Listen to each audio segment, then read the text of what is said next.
dibuat seper kalau dia berbentuk seri. Ini sebagai contoh, tentukan kapasitansi pengganti susunan kapasitor berikut. Misalnya kalau dibuat ada yang paralel dan ada yang seri. Tinggal menjumlahkan saja ya.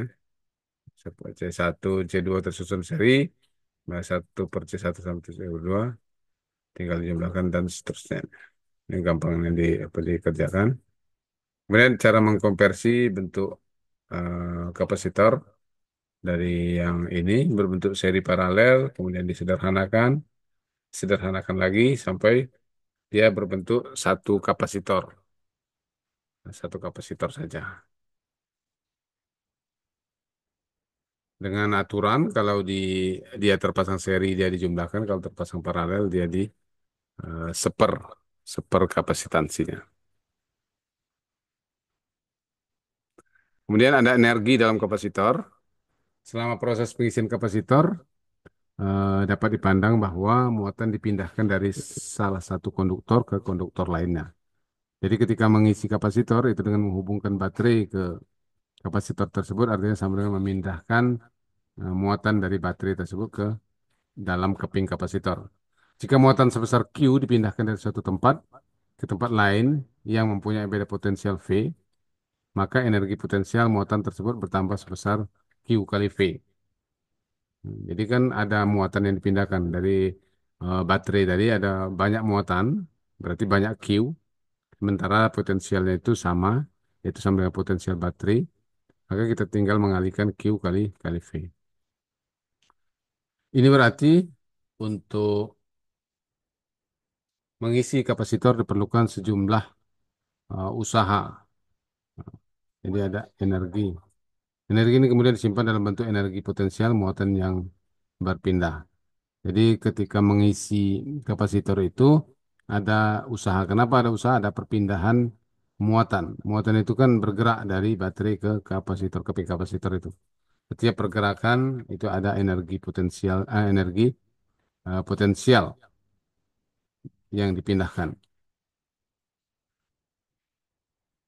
Energi yang diperlukan untuk memindahkan muatan sebesar dq pada beda potensial V adalah du atau V kali dq. Jadi tegangannya tetap, makanya V, dq, Q-nya ini yang berubah, makanya dq. Secara rumus, energi dalam kapasitor, energi yang dibutuhkan untuk mengisikan muatan sebesar Q dari keadaan kosong sama dengan uh, U itu energi dari 0 sampai Q, dari muatan 0 sampai muatan Q, sama dengan DU, sama dengan 0 dari muatan 0 ke muatan Q, V kali DQ. Atau Q per C kali DQ integral sama dengan Q kuadrat per 2C atau Q setengah Q kuadrat per C. Kalau disederhanakan lagi sama dengan setengah Q kali V atau setengah kali CV kuadrat. Jadi energi kapasitor itu setengah CV kuadrat. Energi yang tersimpan dalam kapasitor menjadi contoh bentuk penyimpanan energi dalam medan listrik. Jadi energi yang ada di kapasitor itu terjadi karena ada medan listrik antara kedua kutub daripada kapasitor itu. Contoh kalau kapasitor keping sejajar, artinya ada dua buah keping berbentuk segi empat, U sama setengah Q kuadrat C atau setengah CP kuadrat, setengah kali C-nya itu adalah epsilon 0 kali A per D kali E kuadrat ke D kuadrat, setengah E0 AD kali E kuadrat atau ya, energi yang tersimpan dalam kapasitor kalau berbentuk kubik sejajar ada setengah N0 AD kali E kuadrat. N0 adalah kapasitansi eh, bahan, kapasitansi udara. Kemudian A luas penampang tadi, D jarak antara kedua keping, dan E adalah medan listriknya.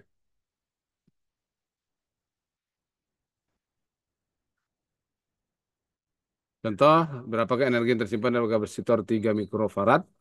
bila dihubungkan dengan sumber tegangan 12 volt. 3 mikrofarad ini artinya kemampuan dia menyimpan muatan. Kemudian kalau kita dihubungkan ke tegangan 12 volt, maka U setengah CP kuadrat setengah kali C-nya 3 mikrofarad kali P-nya 1,4 volt kuadrat sama dengan 216 kali 4,6 Joule. Begitu juga tersimpan kapasitor 3 mikrofarad diisi muatan hingga 6 mikrokulum. Berapa energinya? Maka U sama dengan setengah Q kuadrat per C sama dengan 6 kali 10 pangkat minus 6 Joule. Kita lanjut dengan bahan dielektrik. Bahan dielektrik ini adalah bahan tadi seperti yang saya kemukakan, bahan yang berada di tengah-tengah antara dua keping kapasitor atau antara kutub positif dan negatifnya.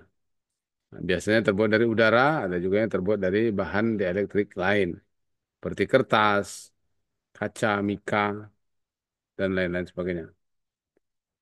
Menurut eksperimen yang dilakukan Faraday menunjukkan bahwa adanya bahan dielektrik menyebabkan kapasitansi suatu kapasitor bertambah. Nah, jadi dengan adanya bahan dielektrik itu akan bertambah kemampuan dia menyimpan dibandingkan dengan udara. Kalau udara dia cepat lari atau hilang. Adanya bahan dielektrik menyebabkan medan listrik dalam ruang di antara konduktor pada kapasitor menjadi berkurang. Jadi kalau ditambahkan bahan dielektrik seperti misalnya kaca ataupun kertas di tengah-tengah ini, medan listrik dalam ruang ini akan berkurang.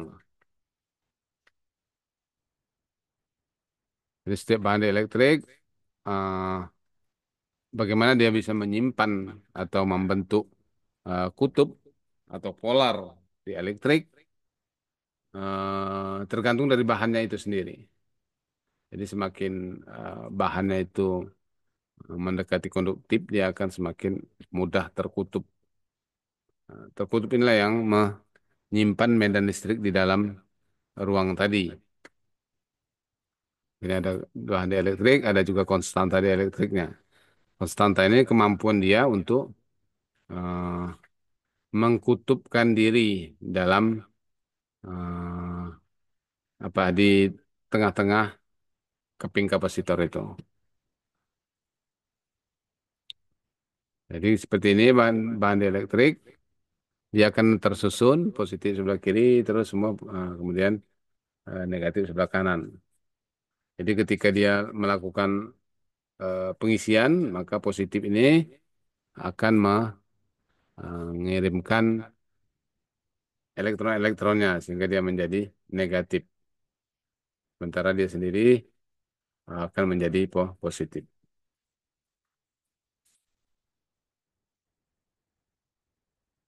Bahan dielektrik dapat dinyatakan bahwa medan listrik sebanding dengan medan listrik pada tanpa bahan elektrik atau ruang hampa. K itu sendiri merupakan karakteristik, jadi setiap bahan pasti berbeda K-nya, konstantanya.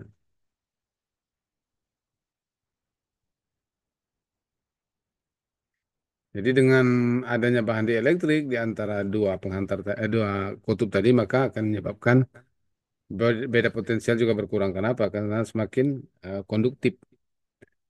Tadinya udara dia tidak bisa mengalirkan elektron, sementara kalau sudah diisi dengan bahan dielektrik, nah elektron yang dari bahan tadi akan terkutub, walaupun dia mika atau kaca gitu kan.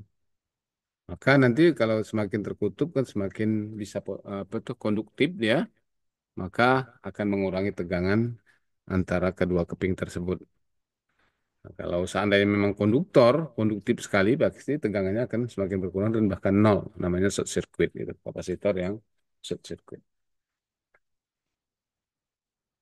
Kemudian ada namanya tadi E0 atau epsilon 0 itu adalah permitivitas ruang bebas atau ruang hampa. Sementara epsilon itu adalah permitivitas dari bahan yang digunakan. Oke, ini ada contohnya juga dalam latihan. Saya kira itu aja yang bisa kita bahas mengenai kapasitor ini sebagai eh,